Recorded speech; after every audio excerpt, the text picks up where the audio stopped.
Hello everyone and welcome to the first of our weekend Q&As with Professor Raj.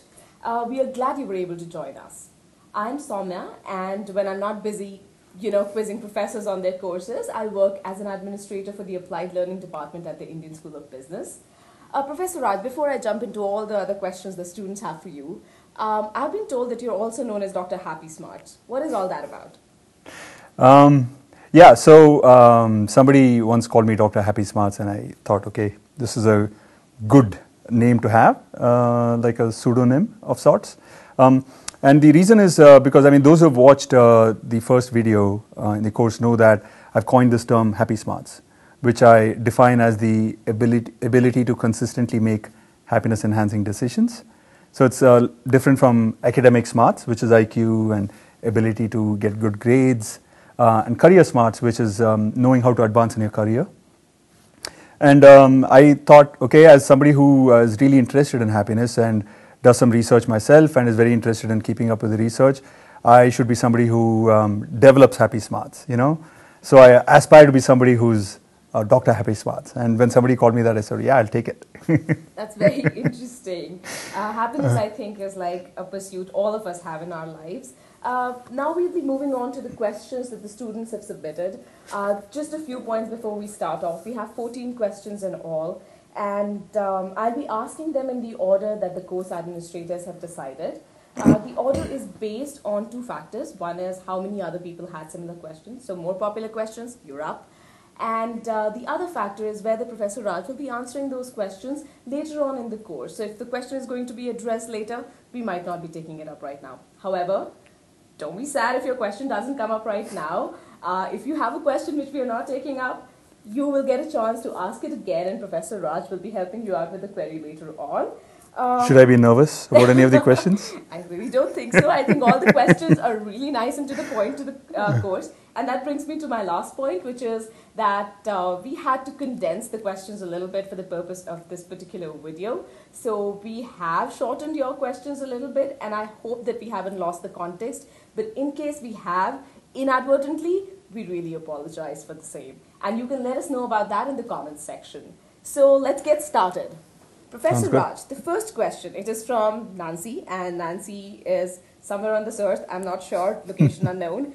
Her question is, I'm wondering how much impact can we really have on our own happiness when we have so little impact on others' happiness? She also goes on to add that the opportunity to take a course like this is wonderful, but what about those who cannot? Yeah, so she says that how can we have impact on our own happiness when we have so little impact on others' happiness? Absolutely. Okay, I think, so that's an interesting question, right? Usually you would think that you have more impact on yourself than on other people. At least you have some idea of what your thoughts are, what your actions are. You would believe that you have more impact on yourself. But to the extent that you didn't control where you were born, who your parents were, right? And which kind of neighborhood you were brought up in, which kind of school you went. You didn't choose your skin color, you didn't choose your looks, you didn't choose your body odor, stuff like that. I think that maybe what she's getting at is that we aren't the author of our own thoughts at some level, because we didn't control many of the things that govern these things that are important in deciding what our thoughts are, what our actions are. And there's actually quite a lot of work in this area on whether we have free will, etc.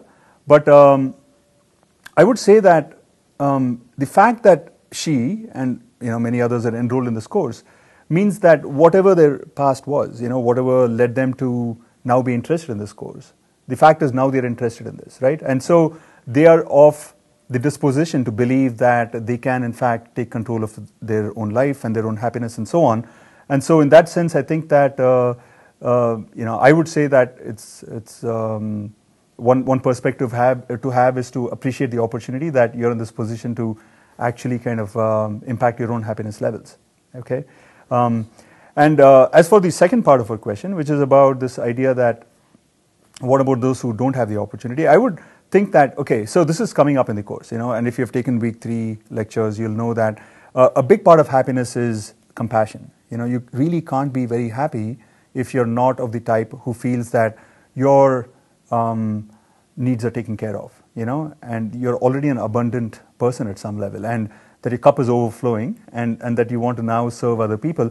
And so in this way of looking at happiness, other people won't grudge the fact that you have the opportunity to take the course, and they don't have it, because you're going to be somebody who's generous and kind and compassionate, and therefore it's going to affect them positively, albeit somewhat indirectly. Okay, but I do want to say that to the extent that people have the opportunity to pass on the information about the course to other people who they think might be interested in the course content, but just don't have access to it, or they're not aware that the course is going on, I think that it would be nice if they could send an email to them saying that the course is on. Okay, so this course definitely seems to have a trickle-down effect, so remember that. And also, some word of mouth could help other people get onto the course, and this is like a complimentary gift from Professor Raj to all of us. ISB too, ISB, Indian School of Business, which Absolutely. is sponsoring it. Yeah. Okay, our next question is from Prabhu Palanisamy, and from India, and he says, I don't agree with Professor Raj that happiness should not be equated to sensory pleasure. He says that one cannot live without good music, tasty food, etc. So what do you have to say to that? I don't know exactly where Prabhu gets his idea that I'm against sensory pleasure. I'm all for it. As you can see, there's even a bottle of wine out here. Professor, Yes. Yeah? Yeah? wine is not allowed on campus. Where is that? Oh, he says wine is not allowed on campus. Okay, this is not wine really. I mean, this is grape juice or something like that. But Safe, Professor. yeah, no. But the point I'm trying to make is that I'm not against sensory pleasure. I think the point where he's coming from is that what I said in the videos is that there's a variety of positive emotions with which you can equate the term happiness, Yes. and it's very important to realize that these different terms come with different kinds of consequences or baggages, if you will. And when you equate happiness to pleasure and sensory pleasure and only sensory pleasure, then one of the consequences that you have to be prepared to live with is that it's not going to last very long. Otherwise, I mean, I think I'm all for enjoying what life has to offer and being grateful for it. And we'll talk a little more about this actually when we go forward in the class, particularly the session on mindfulness in week 6, on how the practice of mindfulness enhances the ability to enjoy sensory pleasure, which is a good thing. Fantastic. I think that's a great perspective to have on enjoying the finer things in life. There's another question from India. It's from Srinidhi. She says, is the adage less is more applicable to happiness? She also has a question about meditation that I suppose you will take in a later week, Yes, right? yes. When you cover mindfulness. So the basic question that we have right now is the adage less is more applicable to happiness? Yeah, I do think that that's true. So later on, when I summarize everything in the course, you'll see that what I say is that, and this is not just my opinion, this is based off of a synthesis of the research, is that 3 things appear to be very, very important for happiness. This is assuming that you have your basic necessities met. Once you have your food, clothing, all those necessities met. One thing that's very, very important is that you're able to get lost in some activity or the other, where you find flow-like involvement in something.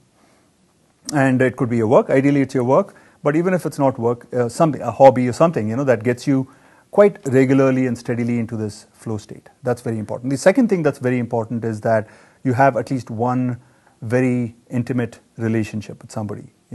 Ideally, again, it's somebody from your family, your spouse, sister, father, something like that. But it can even be somebody who's outside your family, a friend or whatever. And the third thing that's very important is a certain attitude towards life, that you're taken care of, and that whatever happens, it'll all work out in the end. This kind of almost a optimistic attitude towards life. These 3 things are very important, and if you think about these 3 things, you're not really demanding a whole lot out of life. As kids, we have all experienced these flow states where we get into an activity, it's just playing with friends, being on the swing or whatever. So some meaningful job, right? And if you really think about it, if you don't pay a lot of attention to the amount of money that you're making or you want to make, or prestige and status and all that, you can find something to do that is actually very involving. Okay, and finding somebody who's somebody who might be a a good friend, a partner, a confidant, etc. Also, for most people, is not very tough if they look for it. I do think that this attitude that life is good, etc., can be tough a little bit, but I think that it can also be developed. And overall, I think that this idea that less is more, that we don't need a whole lot to be happy, has something to it, you know. So I would agree with this adage that less is more. But I do think also that, unfortunately, a lot of us, and this is probably particularly true for the smart and the successful, we have learned so much baggage that we need to unlearn it in order to get back to the basics. And in the process of unlearning, I think that it might very well turn out that many people believe that happiness is actually a very, very complex, complicated thing. But really, I mean, once you do that unlearning, you get back to the basics. It turns out it's not that complicated. I completely agree with that. And being, having the unfortunate incidents of being an MBA, I think seeing a lot of type A personalities, people just cannot stop, right? Mm-hmm. More is never enough. Mm-hmm. So I think this less is more adage for happiness is actually a very refreshing take on it, that you can be happy with only so much. Good. Okay, so the next question we have is from Carol Atwood from US. She's asking, are people's happiness scores affected by their current mood? Example, anger or fatigue. She also wants to know what format the final exam will be in. Good question, Carol. That's what matters. Yeah. So it turns out that this particular scale that we are using in the course, life satisfaction scale, it's not that susceptible to temporary changes in mood. And if you look at the questions, right? So I actually happen to have stuff like that. Even if your mood is very good or very bad, if you reflect on that question, so far I've gotten, I've gotten the things I want out of life. I don't think it's really going to be affected that much by a temporary shift in mood, And it turns out that there are studies that show that. Basically, there's a lot of reliability to the scores in the scale. And again, I think that what I'm going to do is, I might have already posted it up on the website, but if it's not, then we'll have it up. But people can download the paper and then take a look at it. Yeah, so it's not that affected by mood states, as it turns out. So it's a pretty reliable measure. And as for her second question on the exam, we are thinking of having it be kind of a two-part exam. One part is going to be multiple choice, and the second part is going to be short answer questions. So for example, I might have a question like, the Dalai Lama says, if you want to be happy, if you want to make others happy, be compassionate. If you want to make yourself happy, be compassionate. Okay? And I might ask them, do you agree? Do you disagree? Why not? Something like that. That's an exam I'd like to take. And so while on the topic of this whole happiness scale, here's another one I think which relates to it. This one is from Sophie Wobble of Germany. She asks, what, in your opinion, are the most effective phrasings of the questions to measure happiness? Are there any items you would add to Dana's satisfaction with life scale? Yeah, so I'm not a measurement researcher, So there are people who develop scales, and there is a whole set of steps you have to follow to validate a scale, to assess its reliability, discriminant validity, construct validity, and so on. And this is a scale that is among the most established. The paper that the scale came in originally in 1985 has over 10,000 sites. And for the people who don't know what implications or how to kind of interpret this, the average paper has one site, one citation. Yeah. So 10,000 is like way off the charts, which basically means that it's a very, very popular scale, and people, it's popular for a reason. I've used it myself in many studies. It's very, very reliable. And so given those two things, that I'm not a scale researcher and I'm not, and it's been established, I really wouldn't change anything. I think it's good. Okay. So that answers your question, Sophie.